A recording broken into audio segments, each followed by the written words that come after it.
Good morning. Good morning. Good morning. Good morning. Good morning to you. Good morning. Good morning. And how do you do? Good morning. Good morning. Good morning to you. Good morning. Good morning. And God loves you. Ooh, ooh. Good morning, y'all. I am so grateful that I get another day because God chose me to wake up this morning. Do you realize that all he wants is acknowledgement? That's all he wants. Just know that I am. And because he is, I am. To God be the glory. So, welcome to Edwina B. Cuckoo for Cocoa Pop, mixture of things. But the primary purpose is to share with you the Alcoholics Anonymous Daily Reflection reading from Edwina B's perspective. Don't represent Alcoholics Anonymous. I couldn't if I could, right? And for the last 32 plus years, I've been a proud, grateful, humble member. And so when I give it from my perspective, I like to throw a little things here and there that help me to appreciate these 32 years one day at a time and to give my God the praise, the honor, the glory, and the worship. Tamika Strickland talked about, Thankful Thursday. My friend, Hope Winchester. To God be the glory. I've missed AJ Harding a couple of days, but that's okay because I know he's doing what God asked him, told him, commanded him, but most importantly, prepared him to do his will. So, all right, so today's dedication is going to be to my mother, okay? And the whole month of March, she celebrated her birthday from the 1st of March to the 31st of March, but we share the same date of the 23rd.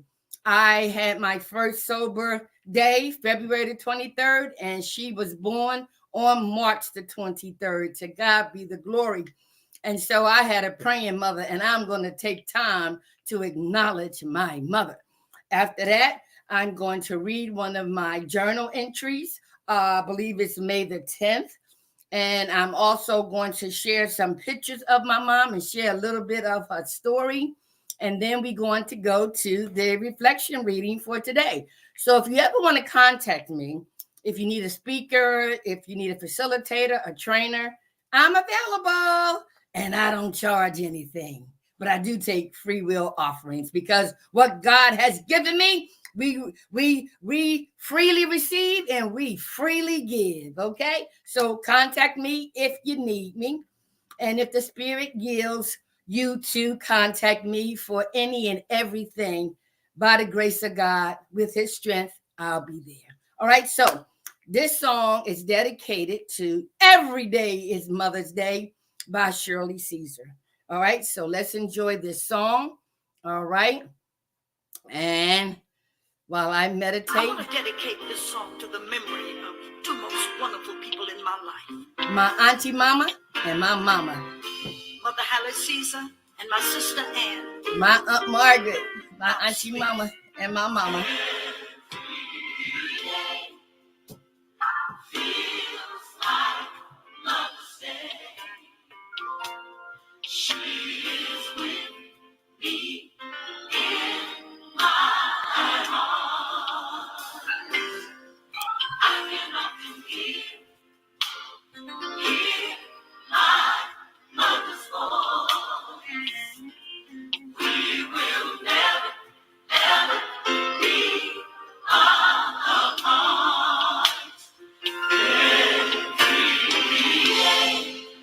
Every day seems just like Mother's Day. She is with me. Mama is right here. I can often hear. There are many times I can hear her voice saying, we will never be apart. I never can forget on Christmas morning, Christmas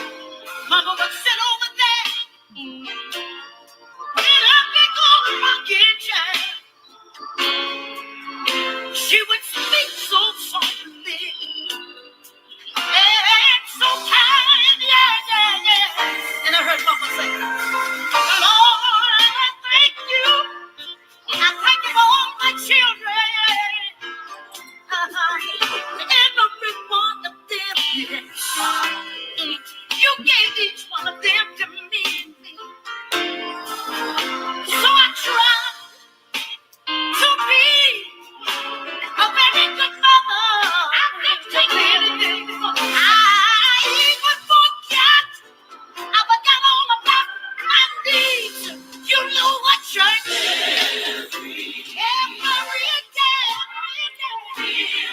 Oh, it feels so like other days. Yes, it does. It may be Monday, Tuesday, Wednesday, Thursday, Friday, Saturday, Sunday. I get often here. I hear my mother's voice. She says, daughter, we won't ever, we'll never be apart. You know, I had a very good mother. The thing that I'm so glad about is that I never waited for a special day to show her how much I loved her. Mother's Day, Christmas, birthday, whatever the day was, every day was her day. Whatever she needed, if I could get it, I got it for my mom. I just want to say, love your mom now while you can. Show her how much you love her. Take her out sometime. Give her now. Oh, she gave me my star.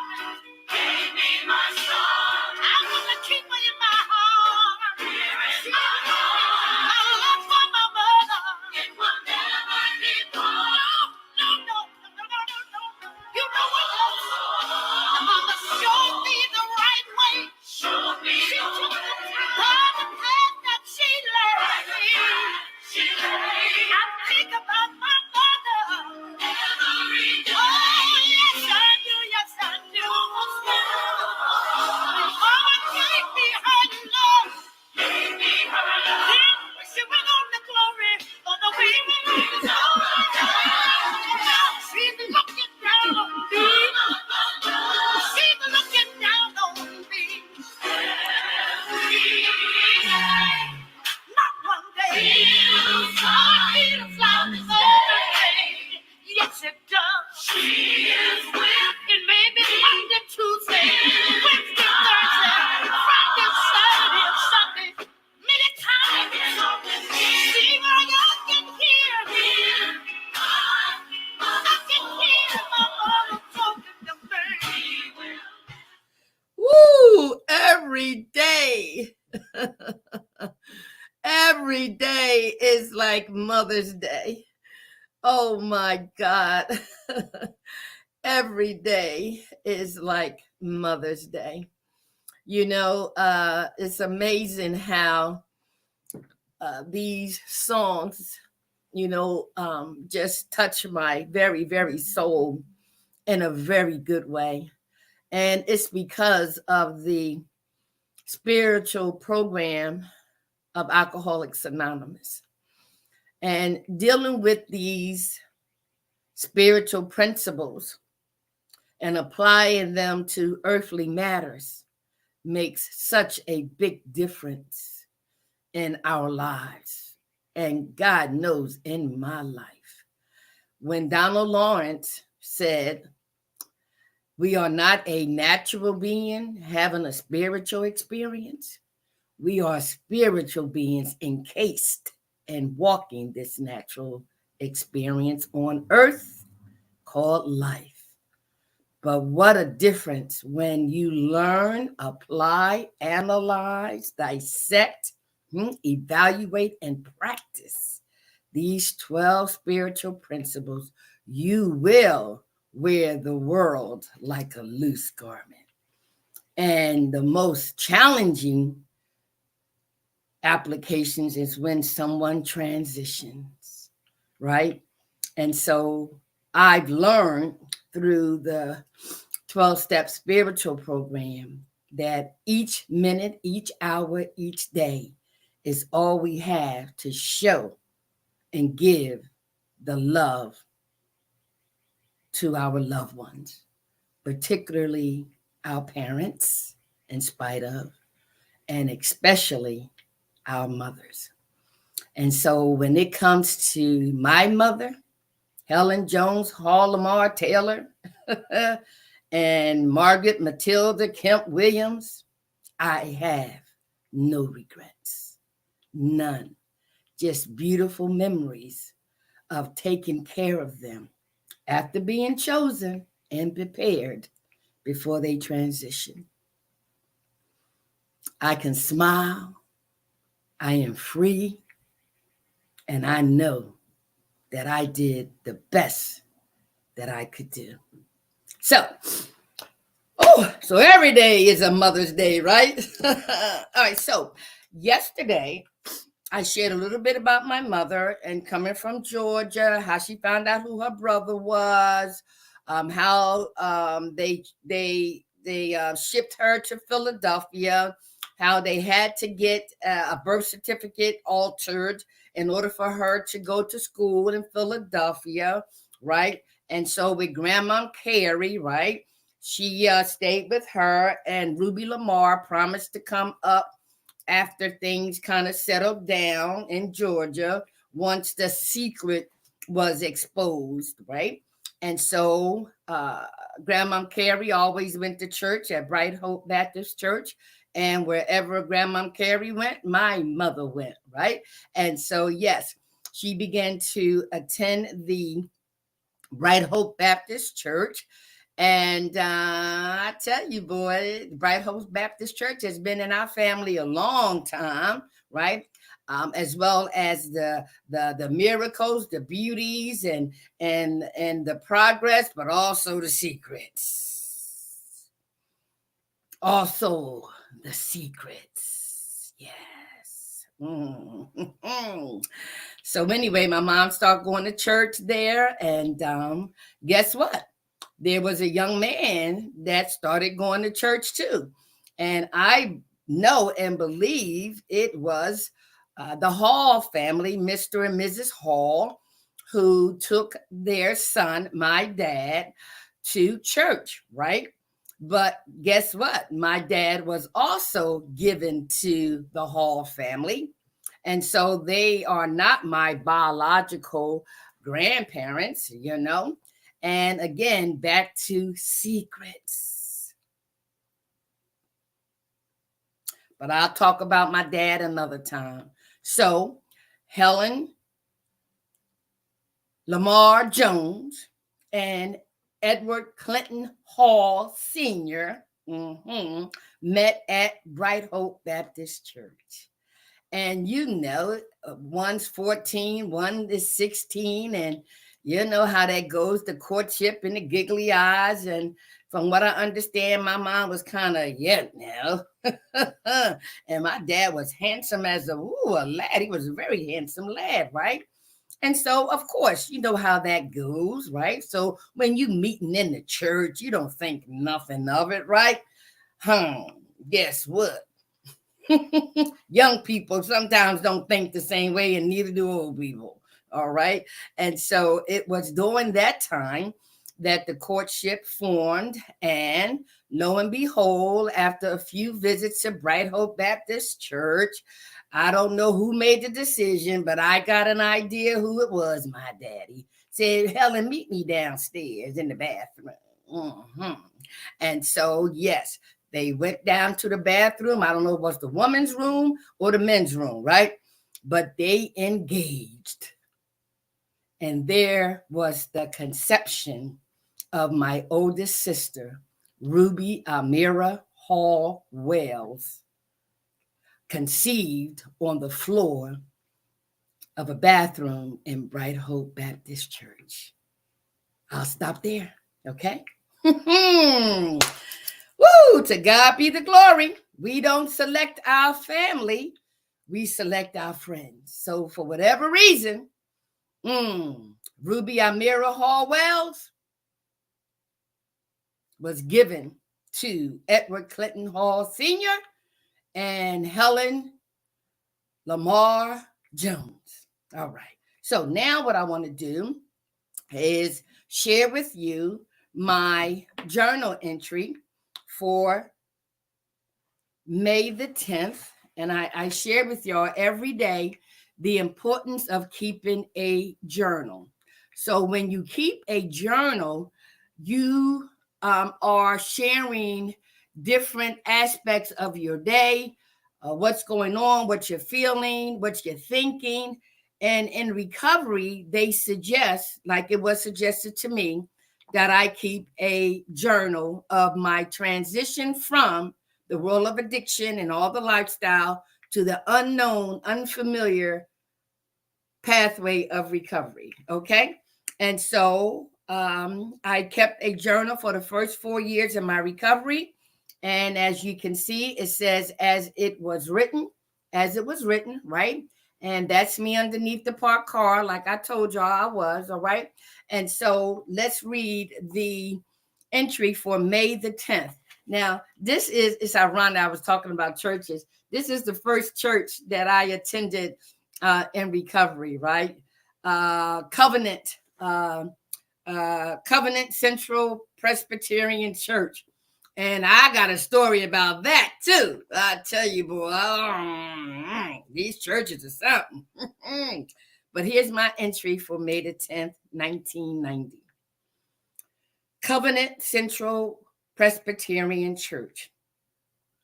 Having been aware of the blessings of my higher power and the amazing and uplifting feeling of someone entrusting me with sincere and unconditional trust, uplifted my spirit unbelievably.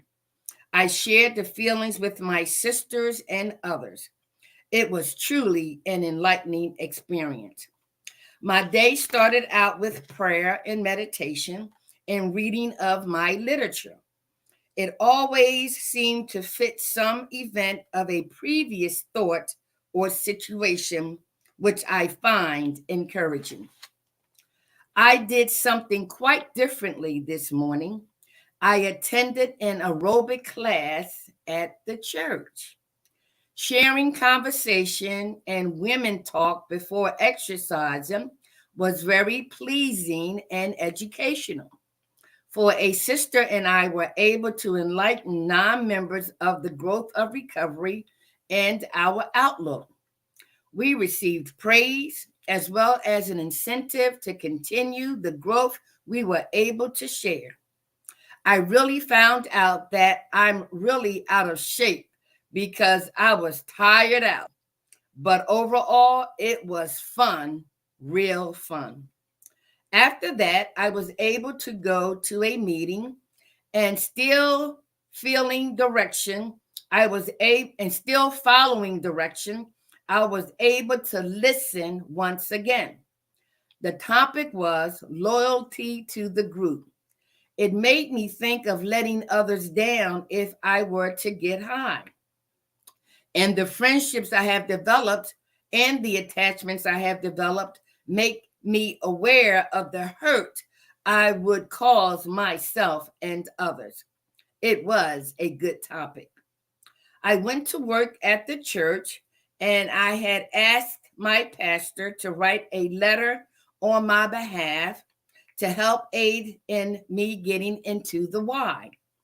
It was into the why. I never really knew how much people were able to see and believe the potential in me. This letter I read was one of the most beautiful letters I have ever read about myself. Even now, tears of joy are flowing because I feel that God is truly working through me to be able for others to see, as well as make comments of such positive and strong and sincere words and feelings about me. Another day of triumph, which I shall remember and put into the bank. Thank you, higher power. Huh? Isn't that amazing? May the 10th of 1990, I wrote that. Isn't that amazing? So now that we got that out the way, I want to give you about a few minutes of my presentation of my world tour that was initiated in February of 2020, and COVID-19 shut it down physically, but God kept it open spiritually. And this was the second presentation conducted at the Dover Library in Dover, Delaware. So here I just completed step one, and now I'm embarking on step two, came to believe that a power greater than ourselves could restore us to sanity and joy. But listen. Restore us to sanity. Does sanity mean I'm crazy? No. Sanity really means being restored to soundness of mind, right? So look at what you were powerless over, right? In the first step, you totally admitted it, and your life became unmanageable. Now that you're getting help, okay, what's a power greater than you to help restore you to get rid of that person, or to put down the drink or drug, or to stop going back to stop worrying?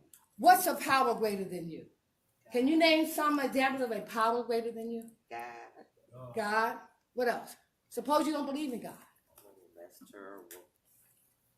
When I first came in, I know he existed, but I didn't know him for myself. I didn't know him. So what else is of power greater than you? Group of positive people. Group of positive people, yes. What else is a power greater than you? Family. What else is a power greater than you? So what, Well, we admitted in the first step.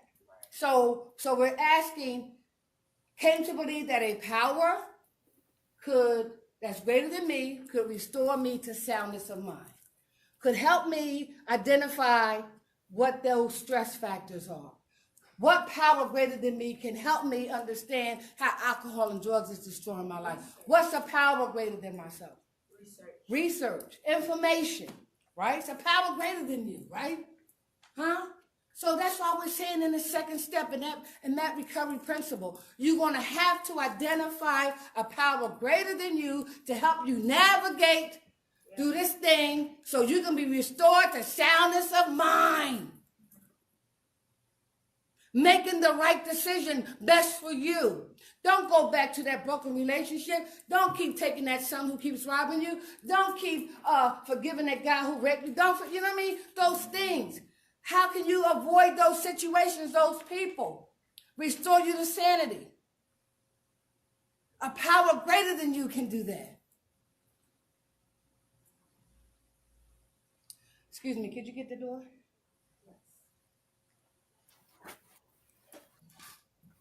Okay? Can you describe the characteristics of that power greater than you? How would you want that power greater than you to be? So that you can be receptive to the information. So that you can be able to begin to trust, to begin to unravel, to begin to be honest. What characteristics would that power greater than you need to have? To be non-judgmental. Yes. What else? Leading by example. Leading by example. What else? Caring, loving, understanding, nurturing. Not what's wrong with you, but what happened to you. What happened to you? What happened to you? So I want that power greater than me, whether it be a group of positive people. So if I have a group of negative people, is that still a power greater than me? Mm-hmm. It is. Yes. And you said the key word, positive people. Mm-hmm. Because you've been hearing the other stuff all this time. Negative, negative, negative. So that was a power greater than you because you submitted, you humbled yourself to them, didn't you? Yeah. Mm-hmm. So when we're talking about recovery, when we're talking about free from recovery, emerge empowered, we're talking about a positive, loving, caring power greater than ourselves that can restore us to soundness of mind. How many believe in tough love? I do. Is that necessary? Yes. Because it's done out of what? Love. But some of us have to learn how to do that, how to receive that, even how to recognize it. And not feel like I'm being judged or criticized. Yeah. And the person giving it to you has to have some kind of understanding themselves. Yeah. I can't give you what I don't have.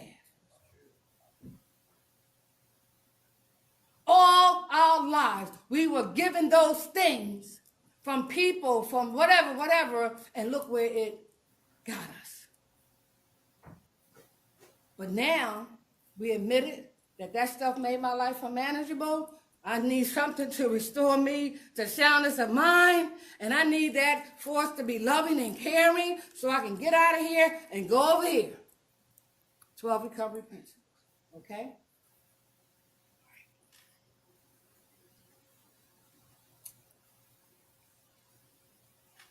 Recovery principle number 3. Made a decision to turn our will and our lives over to the care of God, Creator, as we understood him, her, or the force. I told you, I didn't come here knowing of a loving and caring God. That power greater than me was the rooms of Alcoholics Anonymous, my counselor, my therapist. They were a power greater than me. Yes. And I made a decision every day to go to them.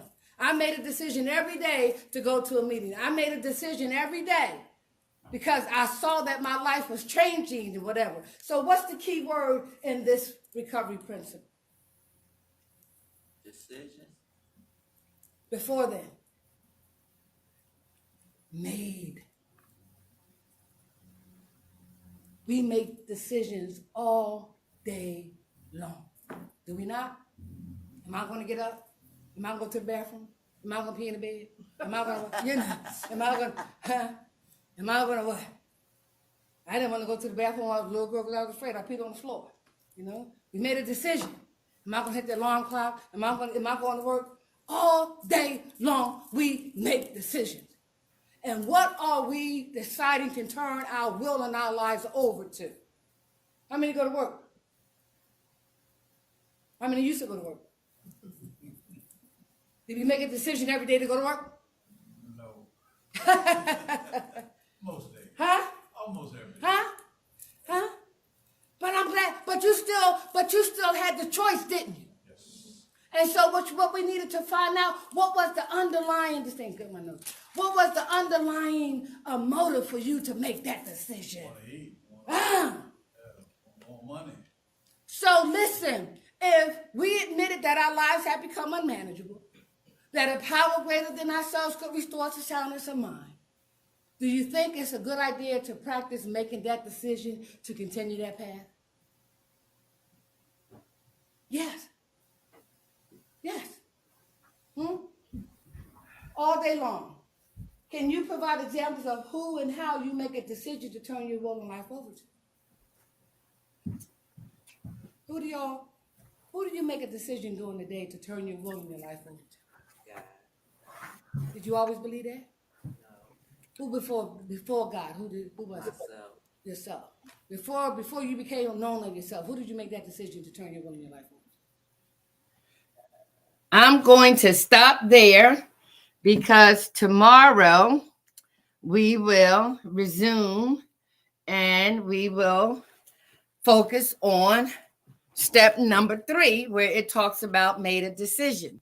So we can see through the spiritual principles, when we admitted we were powerless over alcohol, shopping, cigarettes, sex, lusting, porno, fornication, all of that. When we admit we are powerless, that it has got us, it has gripped us, it has us, and we cannot stop. Self-will no longer works. Woo! It's amazing how these things tie in together. And when we admit our defeat, complete defeat, and then we relate it to how it has made our lives unmanageable, what's going to help restore you to soundness of mind? A power or powers greater than you. Right? So you heard that. And so once we admit, once we accept, right? And then the third step, we made a decision to turn our will and our lives over to the care of God as we understand him. Okay? So now the topic today is, right, overcoming self-will. Woo! Beautiful topic, applicable topic as it relates to the presentation and even the reading of my journal entry. All right, so let's get into it. All right, so take a sip of coffee. I ain't gonna ask you to close your eyes no more, and let's read it together. All right, it says here, okay, it says here, March the 3rd, A.A. Della Reflections, Overcoming Self-Will. So our troubles, we think, are basically of our own making. They arise out of ourselves, and the alcoholic is an extreme example of self-will run riot, though he usually doesn't think so.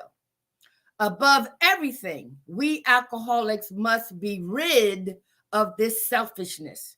We must, or it kills us. AA page 62. For so many years, my life revolved solely around myself. I was consumed with self in all forms. Self-centeredness, self-pity, self-seeking, all of which stemmed from pride.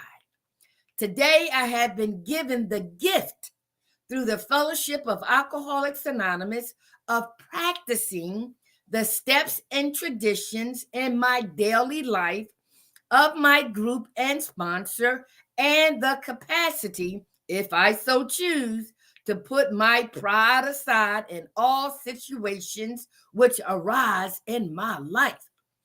Until I could honestly look at myself and see that I was the problem in many situations and react appropriately inside and out, until I could discard my expectations and understand that my serenity was directly proportional to them, I could not experience serenity and sound sobriety.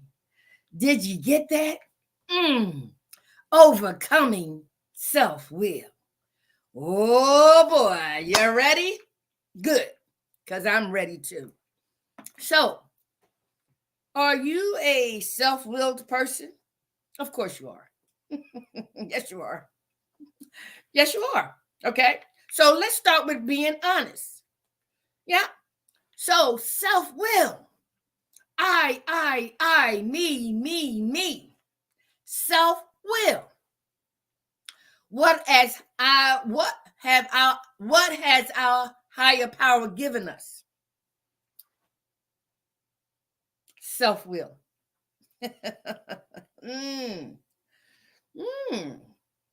So just by that nature, we all are self-willed human beings. Yes, we are. Okay. And so whatever reason or destiny or revelation, all that entails, guess what? This thing called life will show you. And it will show me how our self-will got us in trouble. How our self-will fed our ego and our pride.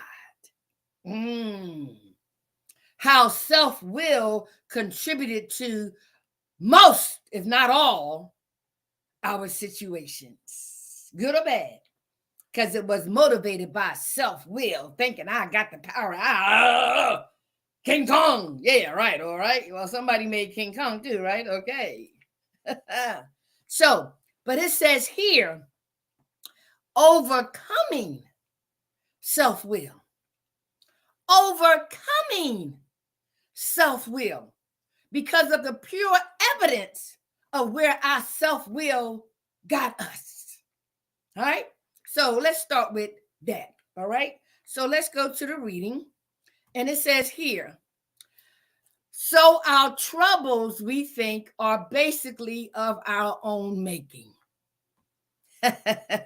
You got to be kind of a big girl, big boy to admit that. Are you? Huh? Did you hear what it says? If you're able to do this, you're well on your way. So our troubles, we think, there you go, we think, are basically of our own making. So there's a little like wiggle room. Maybe not, maybe. Basically, yes. Okay. But we left a gray area in there. We think. And in recovery, they say, well, your best thinking got you here. Okay. So let's continue. It says here, they arise out of ourselves.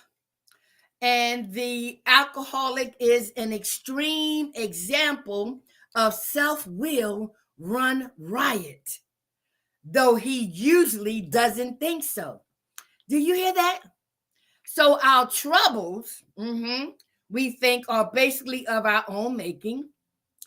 Our troubles arise out of ourselves, and coupled with alcohol and drugs and everything, and becoming an alcoholic is an extreme example of self-will run riot, though he usually doesn't think so. Like, what's his name? Richard Pryor. The guy said, man, you smoking this stuff like, wow. Richard said, I ain't got no problem. I ain't got no problem. And the guy said, well, how long you been smoking? Oh, Richard said 15 years. And you ain't got a problem? Oh, no. I think I know I got this. I got this. Right? See? Okay. All right. You got my drift, right? All right. So, and then it says, above everything. Do you hear that? Alcoholics, whatever you're dealing with, whatever you are addicted to, above everything. Everything. Do you hear me? Above everything. What do we have to do? As alcoholics, we must be rid of this selfishness. Above all things, we must be rid of this selfishness. Why? It tells us. We must, or it kills us. Is that enough of the truth? Is that right to the point? We must, get rid of that selfishness, right? Or it kills us. All right, so let's see what the recovering alcoholic perspective is, okay? So go to page 62 of the Alcoholics Anonymous Big Book, read the whole chapter, all right? So this person writes, for so many years of my life, resolved solely around myself, okay? For so many years, At what point did this world not revolve around you? At what point? And when we go back into our history as a child, that's where it started, right? But instinctively, as babies and toddlers and, of that development, of course, our instincts kick in and we become and we see that we are getting our needs met. And then after a while, then we want our wants, right? And so that's why it's so important to go back in our history to find out where those attitudes, ideas, and behaviors were formulated and by whom. All right. So we have to admit, right, that for so many years, my life revolved solely around myself. And that's why we who are alcoholics and addicted to any and everything, right? We think we have the power. We think we can control this. I can do this and I can do this. And no, you can't. No, you can't. All right. And guess what's going to show you? Life. And when they say every knee shall bow, that's what they mean. Because when we get to that knee bowing experience, it's not about self anymore, right? So it goes on to say, I was consumed with self in all forms, self-centeredness, self-pity, self-seeking, all of which stemmed from pride. Do you hear that? That's why I love Alcoholics Anonymous and these spiritual principles and traditions and concepts and spiritual fellowship, because it challenges our thinking, right? And that's why through these spiritual principles and giving us that spiritual experience that creates a spiritual awakening that will cause a spiritual transformation to produce a psychic change. Yes. And we will see that it all stems from pride and ego. Huh? Ego easing God out. Pride, huh? Heads the procession before the fall. All right? All right, so yes. It says here, today I have been given the gift. I have been given the gift through the fellowship of Alcoholics Anonymous of practicing the steps and traditions in my daily life, of my group and sponsor, and the capacity, if I so choose, to put pride aside in all situations which arise in my life. So let's dissect that one, right? Today, I've been given the gift. First of all, you've been given the gift of life. Most of us take for granted that we're going to wake up and we're going to do this and we're going to do that, right? We take for granted, opposed to seeing it as a gift, because some of us will not see this day. And so when I apply these 12 spiritual principles, I get in touch with that. I'm alive. I can breathe. And that's where the ego and pride takes the back seat, because they had nothing to do with me making up this morning and me breathing, okay? And so the gift, now we get to the gift of sobriety. God's gift to us is sobriety, right? And how do we obtain that gift, right? And it says here, right? Through the fellowship of Alcoholics Anonymous. Through the fellowship, not organization, right? Not dictatorship. No, through the fellowship of what? Alcoholics Anonymous. Who wants to say that I am an alcoholic in Alcoholics Anonymous? I do. I will, because it saved my life. Because of the gift that was given to me by my higher power, who I now know is God himself, right?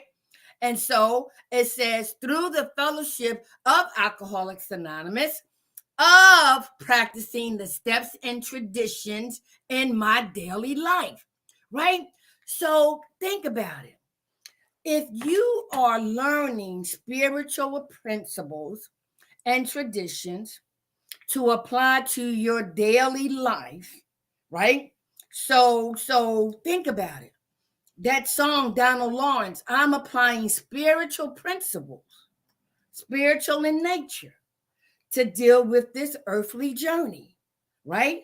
And so every morning we are dealt a hand.